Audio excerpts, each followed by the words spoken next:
Okay. Well, let me pull up something here because there's so much in it that I'll forget some things without reviewing this.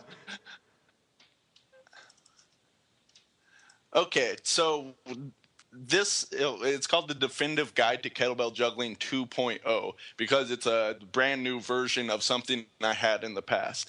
The original Definitive Guide was a 2 DVD set where I covered basically all the moves I knew up to that point and all the different ways to train with it. The problem I had with that was it was a DVD set. And when I was practicing some more after that, I'd come up with new moves. I was like, oh, I wish I had put that in there. And basically, almost every time I'm practicing, if I am just messing around and not going for certain specific goals, I'll be coming up with new moves all the time. So what's different about this 2.0 is everything's available online in a private membership portal. And I'll be able to constantly add new exercises as I come up with them, add new instruction to give more detail on how to do every single move. Because the truth is with the exercises, watching the video is great, but it can often be just like one little change you need to make that will switch a person from not being able to do the skill to being able to do it, or from sort of being able to do it to being able to do it with flow. Right. So all of this is available on the online site. And I mentioned before I had broken up kettlebell juggling into a whole bunch of different sections. We talked about the front flips. There's the outside flips that you can do side to side, different kettlebell juggling moves built off the snatch, off the clean, off the squat, the bottoms up kettlebell juggling, even more advanced stuff like the partner or double kettlebell juggling. So I've broken it up into 21 different modules that cover these different areas. And within those modules, I have videos on every single skill I can think of in there. Right, right. And so if you just had to ballpark it, how many hours of kettlebell juggling footage are we talking about here? At this point, I'm thinking once I'm near completion, I can't really say complete because it's never going to be. Never, yeah. I will actually be at it. I mean, once I get everything in there that I'm thinking at this point, there'll probably be 10 or so hours worth of exercises. Wow. And it's not like you need to watch this all at once, but seriously, you just work with one module, work on building up those skills, and then you can move on to the next one when you're ready for it. So you're talking about a lifetime's worth of kettlebell juggling skills all in one place that they can take their time to learn on one single kettlebell and then upgrade to a heavier kettlebell if they actually ever do make it through the hundreds of different skills you offer? Yeah, and the important thing, which we haven't even discussed, was the ranking system. Oh, yeah. Kettlebell juggling levels that I came up with. Because in the past, the way kettlebell juggling has always been done is it's sort of like an afterthought in training. Most often it's just done like at the end, or maybe done as a little bit of a active recovery on days off, people just messing around with it a little bit. And part of the reason for that is there's no way to quantify it. People could think, okay, I want to achieve this skill, and you can go after that, but there's never been a way like, okay, I'm here, I want to get to this level. But I came up with these 20 different levels of kettlebell juggling skills that you can work through with one weight, then work through with the next weight, and it's going to provide a lot of different steps for you to do that are progressive, and at the same time you'll be building your strength, coordination, skill, and all that.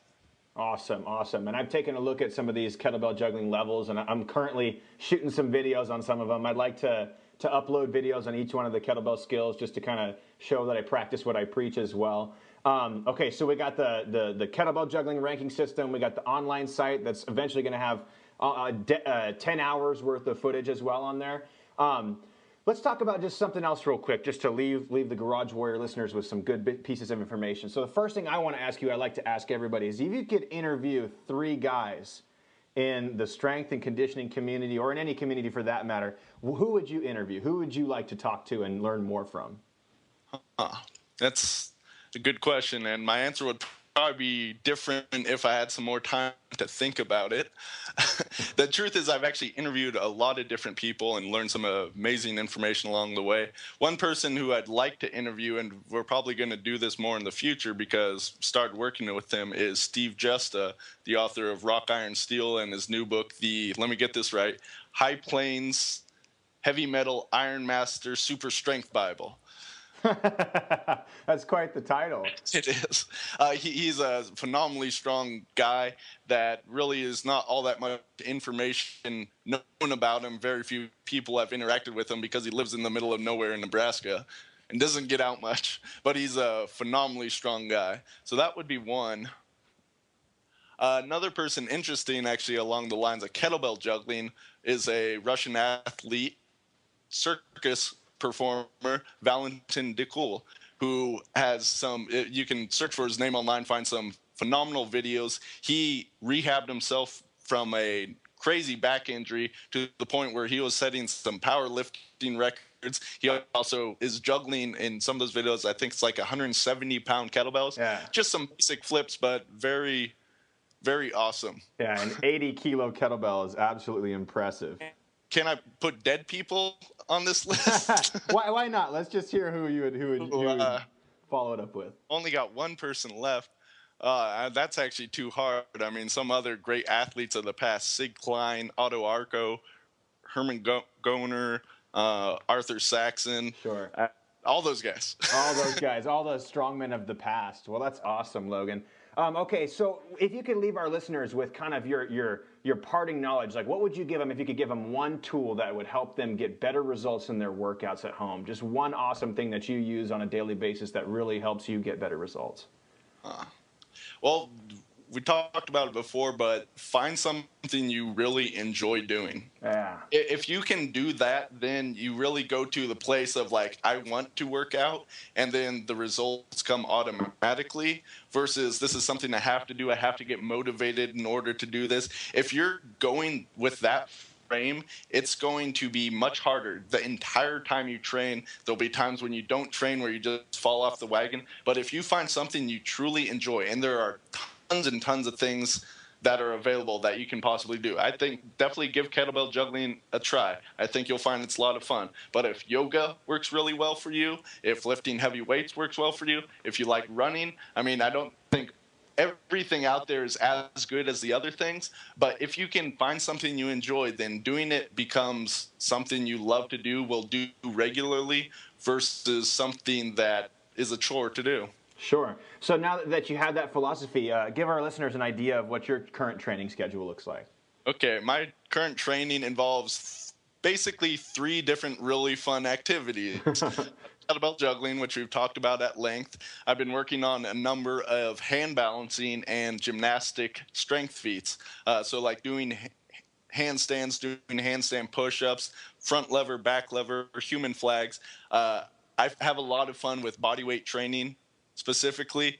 I love to lift heavy things too, but just something about the body weight I love doing. Probably because I feel there's more coordination, more overall athleticism benefits from it. I don't think you can do that specifically only that. I think you're going to leave some gaps in yourself. But I just have a lot of fun doing that versus, doing curls or presses with a weight. So there's that. And one thing along with that is something you and I have both been doing just over the past 4 months or so, rock climbing, which is something that takes a whole other skill set, but is a lot of fun to do. Something you can see. I don't know if progress is as fast in some of the other stuff. Definitely when you're starting out, you can gain technical ability, but just having a blast. So, my training is built around having a lot of fun in these different things. So I really do practice what I preach and what I just said. Awesome. That's great. You guys, that was a gold nugget right there. You need to take it home and realize that if you're working out on somebody else's schedule, and you're trying something else that you don't have a passion for, or that's not fun, or that doesn't lead you closer to your goals, then you need to ditch it and find another program that you absolutely enjoy, that you never have to work hard at doing. So Logan, you're the publisher of a bunch of different people nowadays. Why don't you tell our people about all the stuff you have going on over at legendarystrength.com, over at strongerman.com, and so on and so forth? Absolutely. Oh, where do I begin? So I've been working at my own stuff and, publishing DVDs, books, and all that, as well as, just free videos and articles online. I have a couple different sites like legendarystrength.com, one of my main ones. You also have Lost Art of Hand Balancing if you want to go with the more of the hand balancing and acrobatic side of things. A few years ago, I partnered up with the well-known strongman Bud Jeffries, who's really strong. For instance, he once squatted starting from the bottom position of the rack, 1,000 pounds, half a ton. That takes some strength, but he's not just like an all strength guy. He's also done thousands of kettlebell swings in a single workout. I just saw him for the first time. I actually got to see this live, him dropping into side splits. I can't even do a side splits, and he's almost twice my size. So very well versatile athlete there. And so I've been working with him a number of years, and now what we're doing is bringing in a whole other round of people, some of the strongest people in the world. For instance, my friend Chuck Howbacken, who's one of the best, if not the best in his style, card terrors in the world. We're bringing in powerlifting legend, Mr. 3000, Donnie Thompson, Steve Justa, the author I talked about before. So we're bringing in all these people so that they have a avenue and outlet for them to be publishing their information on their training so that people can learn from the top guys in powerlifting, in strongman competitions, in a whole bunch of different fields, and really to help everyone grow even stronger. Because one of the coolest things about this is a lot of us guys, when we get around each other, that's where our best ideas come up. So by building this platform, we can all get a lot better, and we hope to provide that same sort of help to everyone else out there. Wow, sounds like a strongman think tank you guys got going over there. Mastermind group of strongmen. That's fantastic. Well, Logan, thank you so much for the call. You guys check out Logan's new product, The Definitive Guide to Kettlebell Juggling. Logan, what's the domain name for that? That is at kettlebelljuggling.com. All right, you guys, kettlebelljuggling.com. Check it out. We'll have a new guy for you next week. Thanks for listening.